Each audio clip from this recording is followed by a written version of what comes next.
Hi, this is Jason Chadwick with PremierGuitar.com, and we're in New York in the pit for Book of Mormon with Jake Schwartz, the guitar player, and he's going to walk us through the gear he uses night in and night out on the show, and kind of the ins and outs of what it's like to be a guitar player in the Broadway show. So Jake, thanks a lot for taking the time to talk to us. Well, thanks for coming. I really appreciate it. Super cool, guys. So you have a lot of guitars here, electric and acoustic, so which ones do you use probably the most throughout the show? I would say I definitely use the Telecaster, which is this G&L Tele with a B-bender on. I don't use the B-bender, but it's a great guitar. I used to have a Tele Thinline guitar, but I had the amazing opportunity last Friday to meet Eddie Van Halen. Came to the show, and he signed my guitar, so that guitar is home. So I have this one, and it's also a great instrument. It's got DiMarzio noiseless pickups, and it's got a really nice, it sounds like a Tele basically, and it's really versatile, and I can get a lot of different tones out of it. And so yeah, the show I'd say is about 80% or 75% on the Tele. Mm-hmm. And then I start the show on the archtop Pat Metheny model, Ibanez. I put a different tailpiece on it, and I use that for the opening song Hello, and on another tune called Turn It Off. More the jazzier kind of numbers. So it's got a nice big fat sound, and it's not too heavy. And only for 2 tracks, and that's it, and then it goes away. I also play a good amount of classical guitar. I have 2, my nylon and my steel string. My nylon is a Takamine. I'm not sure the model number of it, but it's got a pickup, and it actually has a tube inside of it. It's called the Cool Tube preamp, which is a very, very cool setup. It's got a really nice warm sound. However, it eats 2 batteries, so that was cool. That's fine. I'll hit it later. And when I play, I'm plugged in. You can see behind me, there's 2 really nice, I think they're called Avalon direct boxes. So I'm plugged into there, and I use a mic as well. So I combine those together. I usually use this for my classical, and I play like this, and so on. It's got a really nice. The sound here is really good. The guys did a great job. So. And do you mix it yourself, or does the sound guy handle that? The sound guy does. I have one of these Avion mixers, which I can make my own personal mix. I don't know if you can see, but I have like keys and bass and acoustic and all the things, and I can pull up any one and adjust it how I like it. So if I want to have more trombone or less trumpet or whatever, and I have my own preset. When I go to here, it's my own personal preset, how I like to hear it. So it's really cool. So it always kind of stays pretty consistent. And what songs do you play this one on? I play this on the tune called I Am Here For You, which is a really kind of pretty ballad kind of thing. It's actually one of the more quieter parts of the show, and I play really, really simple, like little 2-note lines, but it's really nice, pensive kind of part, and probably one of the scarier parts to play it too, because it's really exposed, and it's just you and keyboards and a little bit of violin, and it's very exposed, and I always find that to be the scariest stuff with doing this kind of business. When you're playing grooves or rock things or pop things, everyone is playing together, so you can feel a little more comfortable. But it's also a really nice tune called the African Baptisms, which is more like a transitional song where there's not any singing going on, but it's kind of on the stage. They're kind of showing, furthering the story, and it's a really, really pretty line on the classical. So yeah, I think about 3 or 4 songs I'm playing the acoustic on it, and a lot of the real more pensive kind of parts on that. So yeah, that's that. And then what do you use the steel string acoustic on? I play the steel string on only one song, Salt Lake City. And it's sorry, it's got a real nice that typical kind of Martin.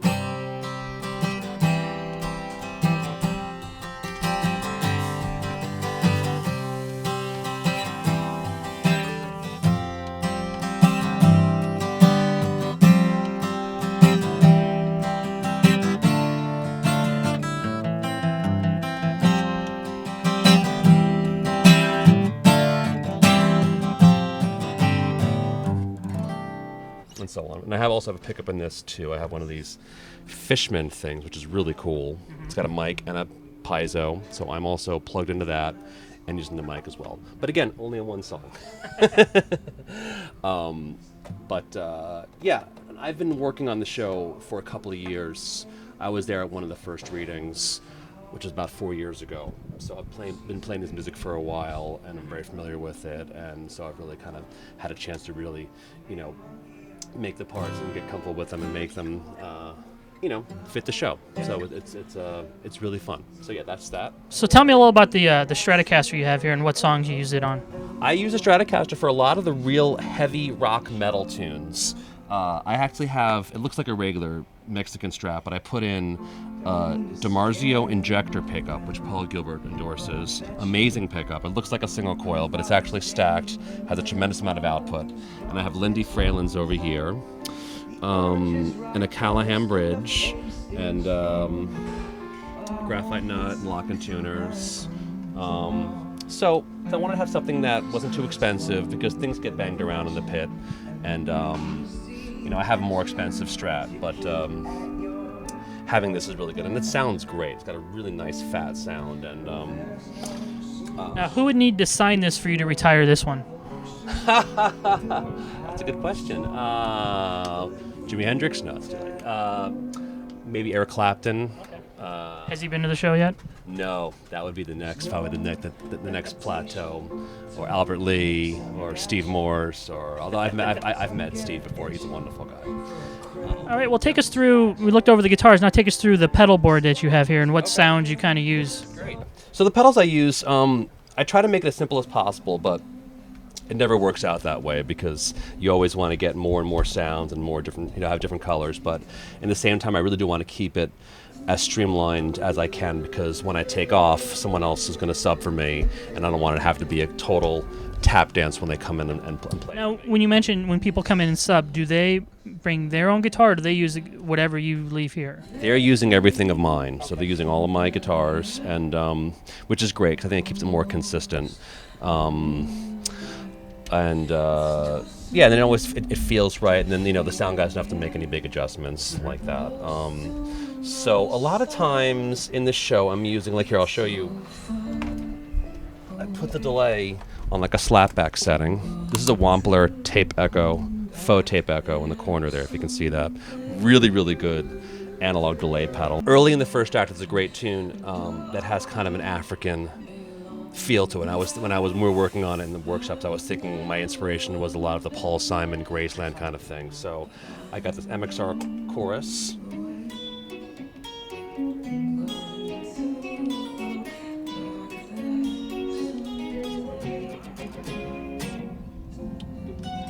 And that kind of thing, which is really, really cool.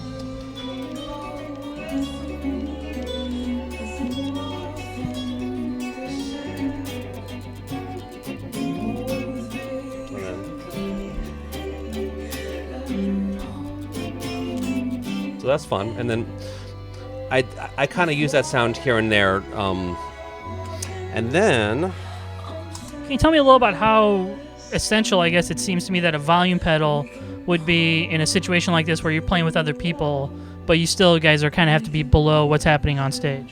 Absolutely. A lot of times I'm writing the volume pedal depending on what's going on stage or if there's certain lyrics, because in a show like this, which is very humor-based and a lot of it is counts on the line landing, sometimes I'll ease back a little bit to be sure the line lands. And other times, I'm pretty much full out. Really, in essence, if you watch me play the show, I'm probably either about halfway or I'm full out.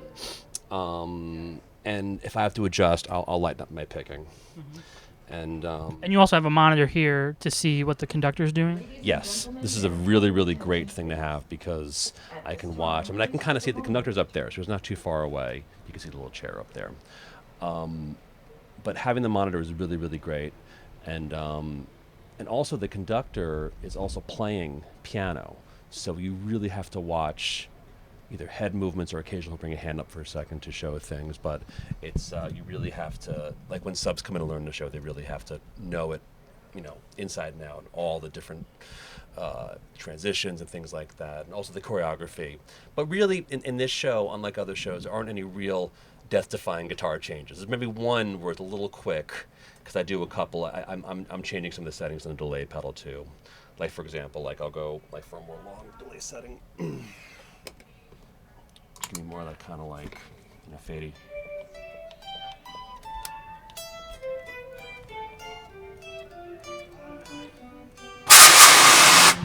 Sorry.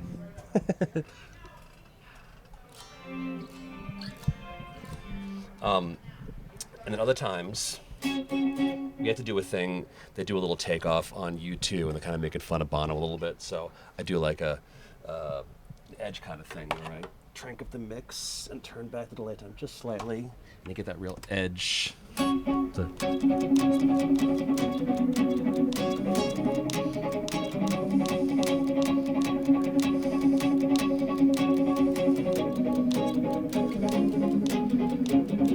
It's actually that's all it is. Mm-hmm. Very clever. And at the Edge was at the show. Didn't come backstage.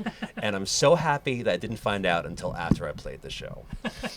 Whereas when Eddie was there, I knew Eddie was there. Yeah. And really freaked me out. But it was a cool experience nonetheless.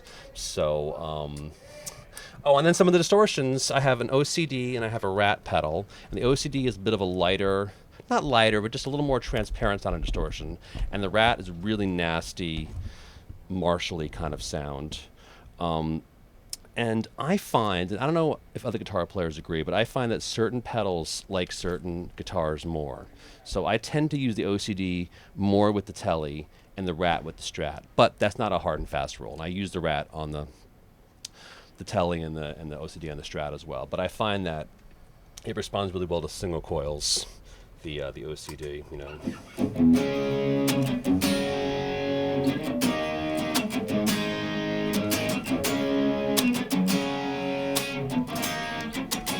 It's really cool. It's got really nice. And then I can bring it back and get a nice kind of semi.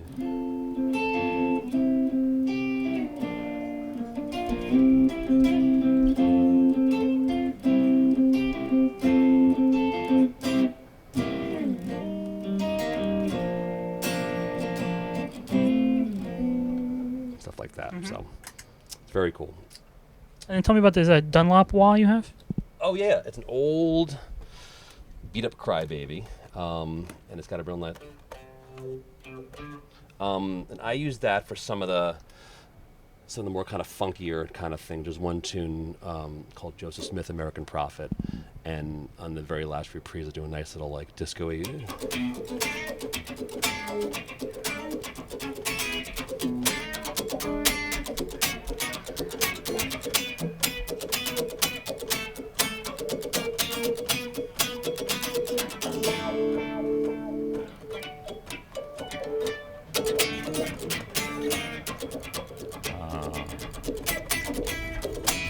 And then, in the end of Act 1, I keep this guitar in drop D tuning. Man Up is like the big rocker in the end of Act 1, and I use the Rat for that, and it gives me a nice little...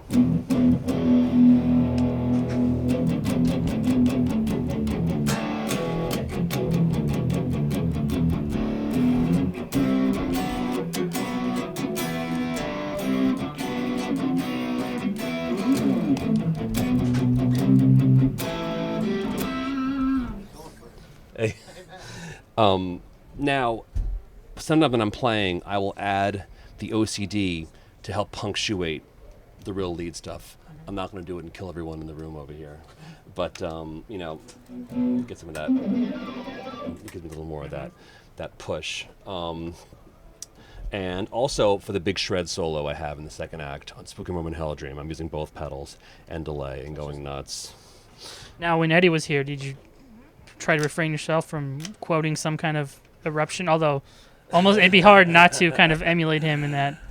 I did, no, on the actual solo, I played it as it was, and I did it away. But at the end of the show, on the exit music, they pretty much let me do what I want, which is really, really fun. It's part of the reason why this is one of the coolest gigs, is that we all get to kind of inject our own personal flavor and taste into it. So yes, at the end, I have the phaser, which could be some of that, like,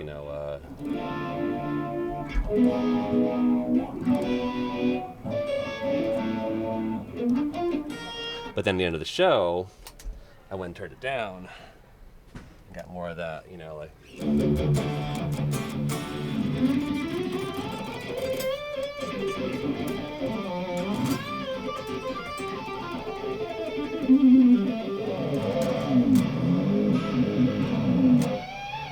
All that stuff. So, yeah, a lot of fun. Excellent. So now we've checked out your guitars and your pedals. Right. Now tell us a little about the amp setup you have here. Okay. I have, they bought us these Express 525 heads with EL84s. Sound really good. Just crank them up and go. And I use them mostly for clean. It has a dirty channel in it as well, but I really stick with the clean channel. And this is just a spare in case the one goes dead. And actually, when I first got the heads, I used it for about a year, and then they started to lose some of their power. So I went and retubed it, and all of a sudden, it all came to life again. It was really, really great. So now they're really, really good, solid, working man's amps, and I'm very happy with it. Got a little bit of reverb, and have it cranked up pretty loud. I try to be considerate when people are warming up, but when the show is cooking, it gets pretty hot in here. And then these go to an ISO cab that's kind of on the other side of the There's a pit. 112 cabinet on the near the entrance back there, which unfortunately I can't show you, but it's in there. We can all hear it. I also have a pod under there. Now you can't, it's wrapped up in. But when I have my subs come in and play when they want to practice, they don't have to crank up the heads and bother everybody. They can just plug into the pod, just put the cord into the pedals, and then put headphones into the pod, and then you can hear all the pedals and run through all the sounds and kind of get a feel for what it sounds like without disturbing others. Cool. Yeah. So you also brought this guitar, which sometimes comes out and sometimes doesn't.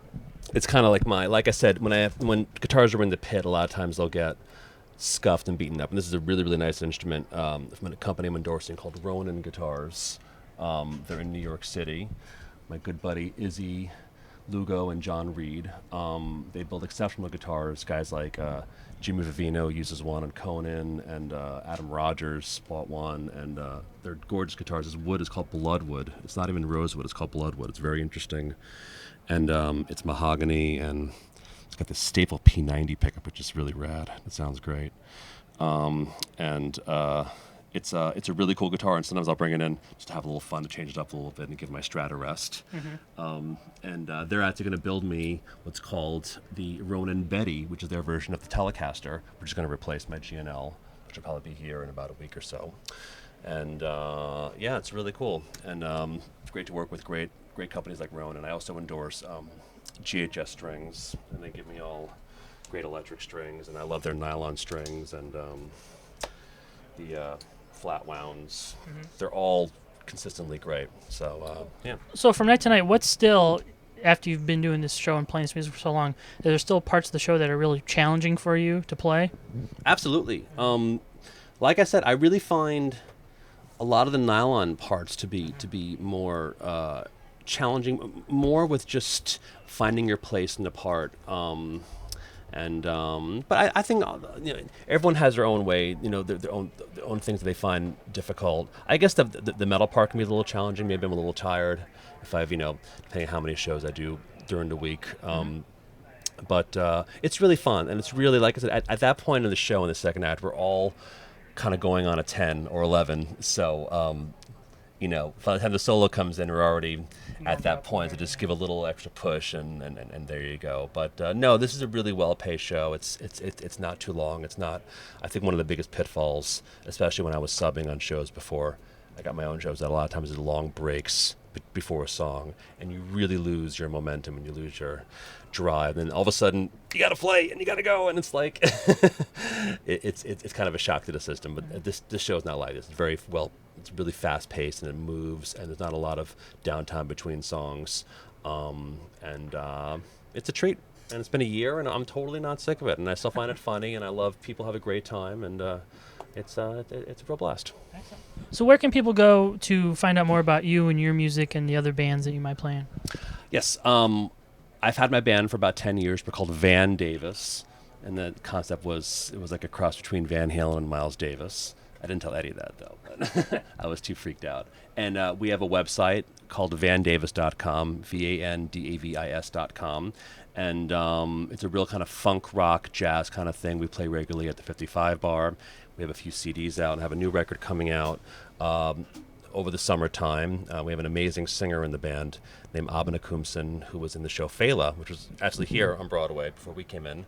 And it's a really, really great project, and we have some gigs coming up. I think March 22nd, at 55 Bar, and yeah, check out the website, and you can sign a mailing list. You want to see where we're playing, and all that good stuff. All right, Jake. Well, thanks a lot Thank for you so taking the much, time Jason. to Really show us around. Cool, thank you. This is Jason Shadrick with PremierGuitar.com.